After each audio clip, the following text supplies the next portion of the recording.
주기도문을 보면 크게 두 부분으로 나눌 수 있습니다. 한 부분은 하나님에 대한 기도라고 할 수 있겠고, 뒷부분은 이제 내 소원을 아뢰는 기도라고 할 수 있겠는데, 먼저 이름이 거룩히 여기심을 받고 또 나라의 마옵시며 또 하늘의 뜻이 이루어지기를 먼저 기도하고 난 다음에, 그 다음에 이제 내가 하고 싶은 기도를 할 수 있는 구조처럼 보입니다. 그러니까 내가 지금 하고 있는 기도를 참았다가 하나님께 먼저 영광을 돌리고, 그 다음에 이제 뭔가 기도해야 될 것 같은 그런 이제 부담이 있는 그런 순간이 있는 거죠. 그러니까 사실 주기도문을 제가 깊이 이제 공부하기 전에는 별로 안 좋아했어요. 왜냐면 그 마시멜로 실험이 계속 생각이 났습니다. 만족지연이라는 말 아시죠? 내가 하고 싶은 걸 조금 참았다가 할 수 있는 능력을 말하는데, 미국 스탠퍼드 대학에서 이제 마시멜로 실험이라는 걸 한번 한 적이 있습니다. 뭐냐면 아무것도 없는 널찍한 방에 아이들 600명을 데려다 놓고 마시멜로를 다 나눠줬어요. 그러면서 이제 여러분 지금 먹어도 되는데 선생님이 잠깐 나갔다 올 거예요. 근데 나갔다 올 때까지 기다리는 사람은 마시멜로를 더 줄게요. 이렇게 이제 아이들을 시험에 빠지게 한 거죠. 그래서 이제 선생님이 나갔다가 왔는데 뭐 먹은 애도 있고 안 먹은 아이들도 있었어요. 그런데 계속 추적 조사를 해보니까 그때 마시멜로를 먹지 않고 기다렸던 친구들이 더 이제 잘 컸더라. 뭐 그런 거예요. 더 이렇게 욕구를 잘 참아낸 아이들은 학교에서라든지 뭐 친구 사이에서 적극적이고 원만한 생활을 하고 있었고 인기도 더 많았다. 그리고 우리로 치자면 나중에 시간이 흘러서 수능 점수도 더 높았다. 뭐 이런 연구가 있습니다.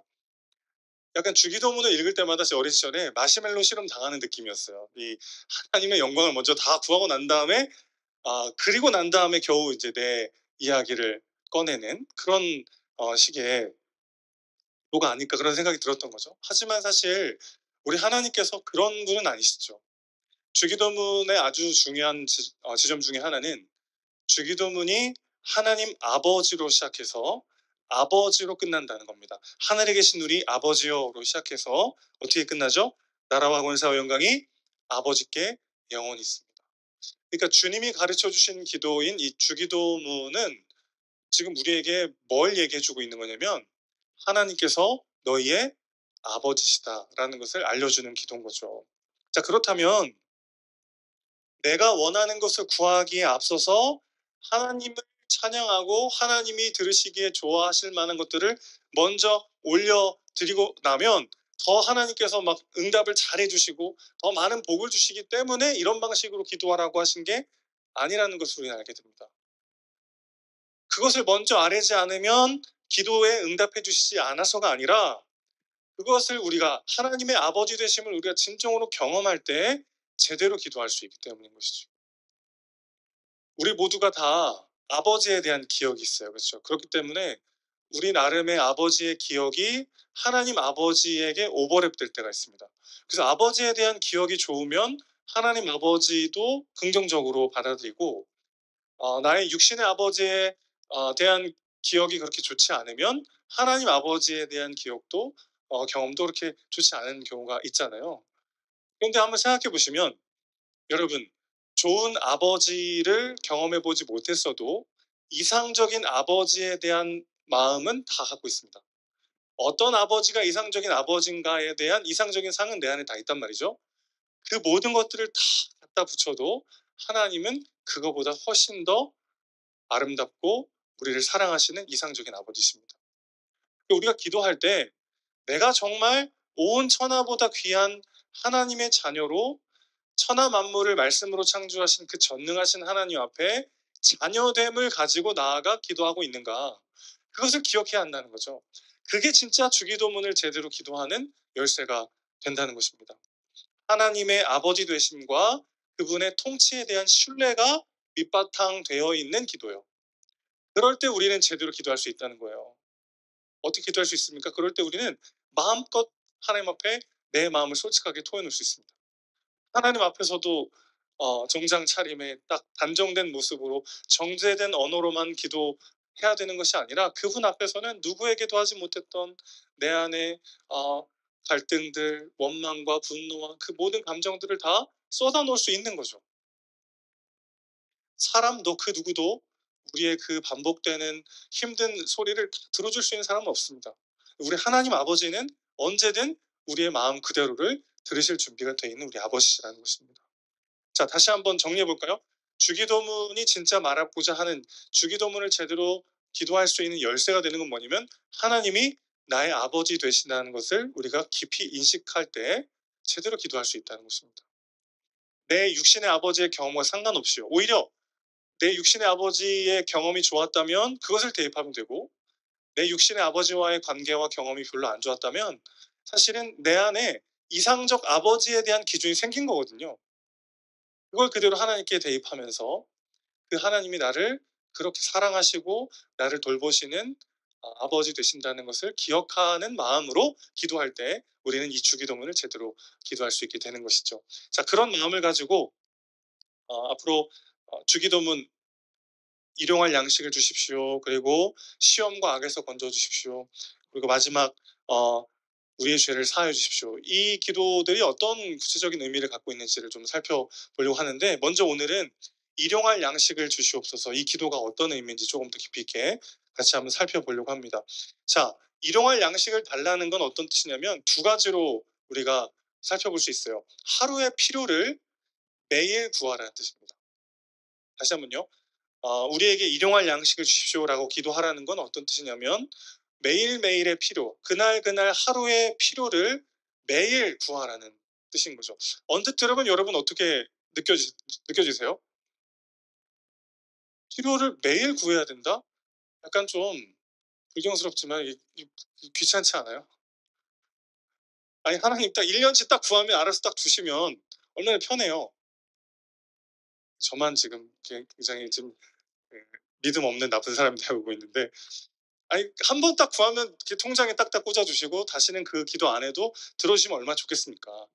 이게 굉장히 귀찮다는 건 사실은 이 기도를 알려주신 분이 나의 아버지라는 것을 제대로 누리지 못하고 있는 건데, 한번 살펴보죠. 매일 필요를 위해 기도하지 않는 이유부터 한번 살펴보겠습니다. 이 기도가 왜 필요 없다고 생각되냐면 단순히 많이 가져서가 아니라 당연히 내 것이라고 생각될 때 우리는 매일의 필요에 기도하지 않게 되죠. 내일의 해가 당연히 뜰 거고 내가 지금 이룬 것들, 누리고 있는 것들이 당연히 내일도 나의 것이 될 것이라는 교만이 있을 때 우리는 오늘의 필요를, 내일의 필요를 구하지 않게 됩니다. 그러나 기본적이고 필수적인 필요들을 가지는 것과 그것을 누리는 것은 어느 하나도 저절로 되는 건 없어요. 무엇 하나 당연한 것이 없습니다. 우리가 매 주일마다 찬양하듯 모든 것이 주님의 은혜이죠. 그 감사가 살아날 때 제대로 구할 수 있고 제대로 하나님이 주신 은혜들을 누릴 수 있습니다. 근데 여러분, 이 물질 세계를 사는 인간의 치명적 약점이 있습니다. 그게 뭔지 아세요? 내가 뭐 얼마나 많은 것을 이뤘느냐, 얼마나 많은 것을 가졌느냐와 상관없이 모든 시간 아래 사는 육신을 가진 인간들의 치명적 약점은 권태예요, 권태. 모든 것들이 익숙해지고 당연해지고 무뎌지고 지루해진다는 거죠. 근데 이 속도가 점점 빨라집니다.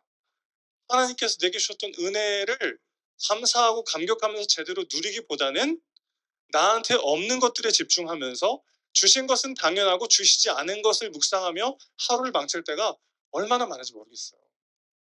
매일의 필요를 구하라는 건 사실 오늘 하루 하나님께서 내게 주신 이 모든 것들이 주님의 은혜라는 것을 고백해야만 가능한 건데, 사실 그렇게 고백해야만 하나님께서 내게 주신 것들을 제대로 누릴 수 있다는 것입니다.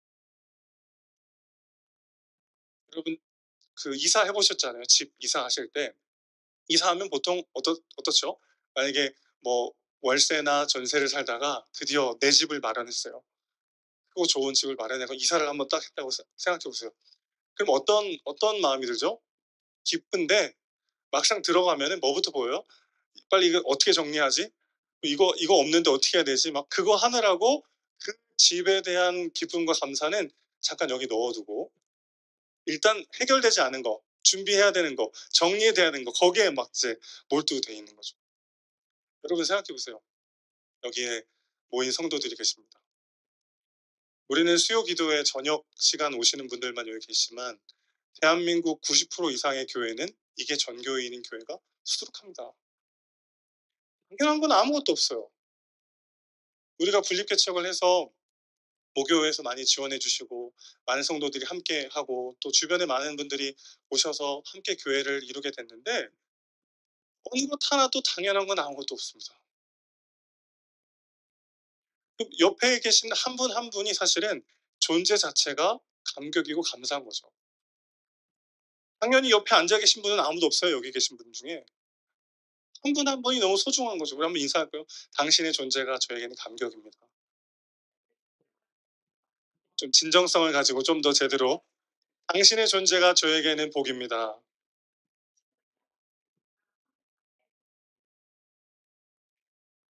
그럼 여러분 우리가 나한테 없는 것에 집중하지 않고 나한테 주신 것에 감사하려면 매일매일의 결단이 필요하다는 거예요.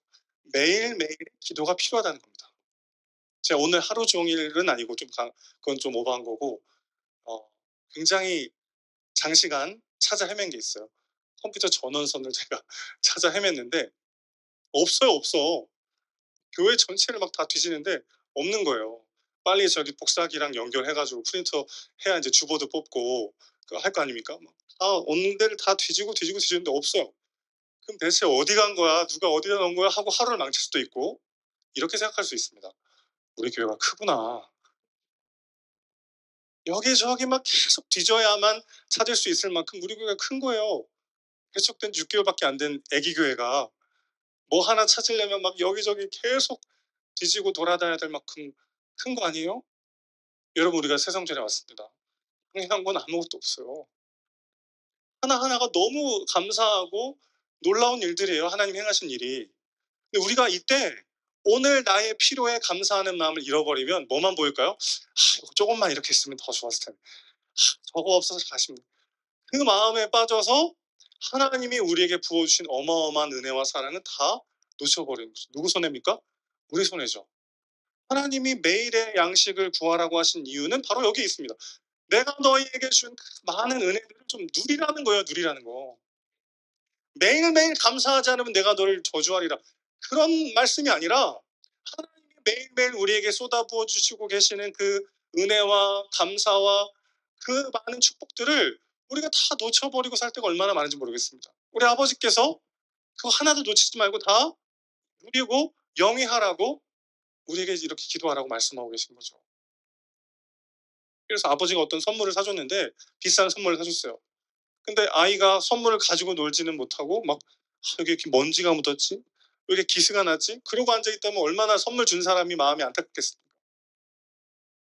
하나님께서 넘치도록 많은 은혜를 주시고 오늘 하루 하나님의 은혜 가운데 살아가도록 우리를 불러 주셨는데 우리는 대체 지금 어디에 집중하고 있는가 돌아봐야 되는 거죠. 특별히 이렇게 새로운 곳에 왔을 때 새로운 출발을 할 때 그럴 때 당연한 건 아무것도 없는데요. 그렇죠?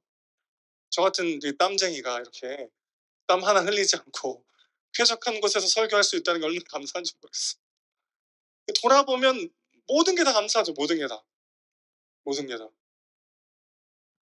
제가 뭐 어디 잠깐 뭐 신방 갔다가 오면은 막 업체에서 3-4 군데에서 막 계속 전화가 오고 뭐 이건 어떻게 하고 저렇게 막 정신 하나도 없어요. 정신 하나도 없네. 그냥 그럴 게 아니라 이 모든 걸 다 할 수 있다는 게 너무 감사한 거죠. 수납장도 할 수 있고 싱크대도 할 수 있고 냉장고도 할 수 있고 이 모든 걸 허락하신 하나님께 감사하면 똑같은 상황이 전혀 다르게 보이는 거죠. 일용할 양식을 주십시오라고 하는 기도는 뭡니까? 하루의 필요를 매일매일 구하라는 건데 왜요? 내게 주신 그 모든 것들을 제대로 감사함으로 누렸으면 하시는 아버지 하나님의 마음이라는 것이죠. 여러분 누리고 계세요? 지금? 감격스럽게 놀랍게 어떻게 이렇게 하나님이 일하심이 너무 놀랍다. 이게 진짜 우리의 고백이 돼야 되는 거죠. 과분합니다. 사실 저에게 너무 과분해요. 여러분도 우리 교회도 이 건물도 저한테는 과분합니다. 은혜죠, 하나님의 은혜. 너무 순식간에 너무 빠르게 당연해지고 무뎌지고 지루해져요. 그게 우리가 싸워야 할 사실 어찌 보면 진짜 영적 전쟁일 수 있습니다. 나한테 없는 게 아니라 부족한 게 아니라 우리에게 허락하신 것들 누리는데도 하루가 부족합니다. 매일의 필요를 채워주시는 하나님, 하나도 빠짐없이 누리시기를 주님의 이름으로 축원합니다. 두 번째는 매일 구하는 것뿐만 아니라 하루의 필요를 구하라는 거예요. 이것도 잘 마음에 안 들어요. 왜냐면은 하루의 필요를 구하는 것보다는 30년, 40년 먹고 살 수 있는 것들을 원해요. 근데 이게 어떤 뜻이냐면 매일매일 내가 너의 삶을 책임지겠다는 뜻입니다. 우리는 1년 뒤, 10년 뒤, 30년 뒤까지 넉넉하게 먹고 살 수 있는 것을 내가 갖고 있어야 내 삶을 지킬 수 있다고 착각할 때가 얼마나 많아요.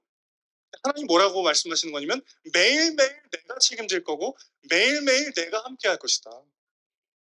그걸 누리라는 말씀인 거죠. 하나님이 나의 아버지 되신다는 건 바로 그런 뜻입니다. 우리가 10년 뒤, 20년 뒤, 30년 뒤까지 넉넉히 먹고 살 수 있는 것들을 내 손에 쟁여놓지 않아도 그분의 손에 있으시니 너는 걱정하지 말고 매일매일 나와 함께 하자. 이게 우리를 향한 우리 아버지의 뜻이고 아버지의 부르심이라는 것이죠. 그날그날 먹고 사는 삶보다 안정적인 삶을 살기를 원하는 건 당연한 사람의 마음이잖아요. 그렇죠? 일용할 양식을 구하기 위해서는 오늘의 필요만을 구하기 위해서는 겸손뿐 아니라 하나님 아버지에 대한 신뢰가 주는 담대함이 필요합니다. 오늘도 하나님이 나의 아버지시지만 내일도 나의 아버지시고 10년 뒤, 20년 뒤, 30년 뒤에도 나의 아버지이심을 우리가 신뢰할 때만 오늘의 필요를 구할 수 있게 되는 거죠. 여기에도 일종의 브레이크가 필요합니다. 필요가 아니라 더를 외치면서 인간은 항상 불행해지는데 그러다가 정말 내게 주신 하루를 제대로 누리지 못하게 되는데 하나님 아버지는 내일 염려는 내일이 하게 하라. 여러분 그 본문 잘 보셔야 됩니다. 내일 걱정은 내일 하라가 아니에요. 잘 보면 내일의 염려는 내일이 하게 하라는 뜻입니다.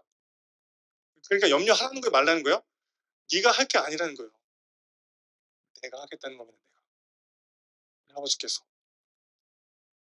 마치 오늘까지만 하나님이 내 아버지이신 것처럼 10년 뒤, 20년 뒤에는 하나님께서 나의 아버지가 아닌 것처럼 염려하지 말고 그때도 나는 너의 아버지일 것이다. 그게 약속인 것이죠. 우리 육신의 부모님은 언제까지나 우리와 함께 할 수 없잖아요. 그렇죠? 나이 들어가시고 힘이 빠지시고 또 정해진 기한까지 삶을 사시며 마감하실 수밖에 없는 똑같은 인생입니다. 그러니까 우리 하늘 아버지께서는 10년 뒤, 20년 뒤, 30년 뒤에도 여전히 변함없이 우리 아버지십니다. 그래서 우리에게 필요한 것은 30년, 40년을 먹고 살 만한 넉넉한 무언가가 아니라 오늘 하루 우리의 필요를 구하는 기도인 것이죠. 우리를 귀찮게 하려고 우리를 막 통제하시려고 매일 구하라는 뜻이 아니라 매일매일의 교제를 원하시는 거죠. 매일매일 하나님의 아버지 되심을 경험해야만 우리가 제대로 주어진 삶을 살아낼 수 있기 때문에 그렇습니다. 그렇지 않으면 우리는 나한테 득이 될지 해가 될지도 모르고 하나님이 원하시건 원하시지 않건 마음껏 구하면서 앞으로 달려가다가 브레이크를 상실한 채 넘어질 때가 얼마나 많을지 모르겠어요. 여러분 열심히 기도하면 그 기도가 응답되지 않을 때 더 큰 실망과 낙심이 올 때가 있습니다. 대충 기도하면 응답 안 해주셔도 그렇게 큰 상처는 안 돼요. 근데 정말 정말 간절히 기도했는데 응답을 안 해주시면 진짜 찐으로 상처가 됩니다. 그리고 둘째 아이를 저희 아내가 임신했을 때 진짜 간절히 기도했거든요. 정말 핵진지하게 주님 둘째는 반드시 딸이어야 합니다. 이렇게 생긴 애가 지구상에 한 명도 나오는 굳이 그럴 필요는 없고 예, 예쁜 공주님을 저에게 주십시오. 근데 진짜 웃음기 싹 빼고 정말 진지하게 기도했어요. 제가 사역자가 된 다음에 하나님께 뭔가를 이렇게 구체적이고 자세하고 간절하게 기도해 본 적이 없습니다. 처음이자 마지막일 거야 아마 그게. 정말 간절히 진짜 정말 간절히. 근데 결과는 모두가 다 아시는 바대로 그렇게 됐잖아요. 진짜 시험이 오더라고요. 정말. 정말. 하나님 내가 어떻게 이렇게까지 기도했는데 안 들어주시지? 근데 그때 제 안에 어떤 마음이 드냐면은 이렇게까지 간절히 기도했는데도 안 들어주신다는 건 너무나도 분명하게 나에게 더 선하고 좋은 길을 예비하셨기 때문이라는 강한 확신이었어요. 여러분 한번 생각해 보세요. 대충 기도하면 이게 하나님이 응답하신 건지 아닌지 제대로 알지 못하고 넘어갈 때가 있습니다. 그래서 구체적으로 기도해야 돼요. 구체적으로 기도 안 하면 하나님이 안 들어줘서가 아니라 구체적으로 기도하지 않으면 이게 응답인지도 모른 채 넘어갈 때가 많습니다. 또 한 가지 유익이 있어요. 오늘의 필요를 내가 구체적으로 기도하면, 정말 간절히 기도하면 그 기도가 응답되지 않았을 때 역으로 굉장한 확신이 듭니다. 아, 나는 똥인지 된장인지 모르고 구하지만 하나님 항상 나에게 좋은 것을 주시기 때문에 내가 이렇게 간절히 기도했는데도 하나님 응답하지 않으시는 건 필시 더 좋은 길을 예비하고 계시는구나. 그 확신이 옵니다. 언제요? 끝까지 기도할 때요. 간절히 기도할 때요. 그러니까 다시 한번요. 이 종교와 복음 사이가 정말 종이 한 장 차이인데 간절히 기도하지 않으면 하나님이 안 들어줘요. 이 종교죠, 종교. 우리 아버지께 간절히 기도할 때 그럼에도 불구하고 기도가 응답되지 않으면 어떤 마음이 드냐면 내 아버지께서 내가 기도한 것보다 더 좋은 것을 주시기 위하여 이 기도를 거절하셨구나. 확신이 오는 거죠. 여러분, 매일 우리의 필요를 하나님 앞에 아뢰는 기도는 누굴 위해서 하는 겁니까, 사실은? 그렇게 기도하지 않으면 응답하지 않아서가 아니라 그렇게 기도할 때 우리 아버지 되시는 하나님의 넘치는 사랑과 은혜를 제대로 누릴 수 있기 때문에 그렇습니다. 그러니까 사실은 하나님 엄청 손해보시는 거예요. 이 비기를 알려주시는 거예요. 일용할 양식을 구하는 기도, 매일매일 우리의 필요를 구하는 기도가 얼마나 우리로 하여금 우리의 삶을 풍성하게 하는지 몰라요. 엄청난 특권입니다. 왜 이런 특권을 누리게 됐습니까? 우리가 그분의 자녀가 되는 그 어떤 공로와 자격도 갖춘 적이 없는데요. 아들이 되기 위해서 노력한다고 해서 아들이 됩니까? 그렇지 않죠. 사실 그분의 유일한 아들께서 유일하게 하나님으로 하여금 나는 내 사랑하는 아들이요 하나님께서 기뻐하노라. 그 말씀을 들으셨던 그 유일한 분께서 우리와 자리를 바꾸셨기 때문입니다. 여러분, 하나님께서 이렇게 감탄하신 적이 또 있나요? 천지를 창조하신 다음에 보시기에 심히 좋았더라 해서 끝났고 세상은 수도 없이 많은 죄와 악들로 물들었기 때문에 하나님께서 막 감탄하시고 기뻐하실 만한 일이 없었어요. 그러다가 주님께서 이 땅에 오시고 세례 요한에게 세례 받으시고 그 순간 오랜 기간 침묵하셨고 오랜 기간 한 번도 기뻐함을 드러내 보신 적이 없었던 우리 주님 하나님께서 내가 너를 기뻐하노라. 너는 내 아들. 유일하게요. 유일하게 하나님으로 하여금 너는 내 기뻐하는 아들이고 너를 사랑하는 너무 소중한 내 아들이다. 말씀하시던 그분께서 자리를 바꾸셨습니다. 이게 무슨 뜻이죠? 하나님은 우리를 보실 때 사랑하는 아들아, 사랑하는 딸아, 더 소중하다. 너는 나를 너무 기쁘게 하는 존재란다. 그런 눈과 그런 마음으로 하나님이 우리를 보고 계시다는 것입니다. 누리십시오. 누리십시오, 여러분. 우리 아버지십니다. 아버지에게 우리의 필요를 매일 구할 때 그것이 주는 진짜 풍성한 은혜와 감사와 감격을 놓치지 않게 될 것입니다.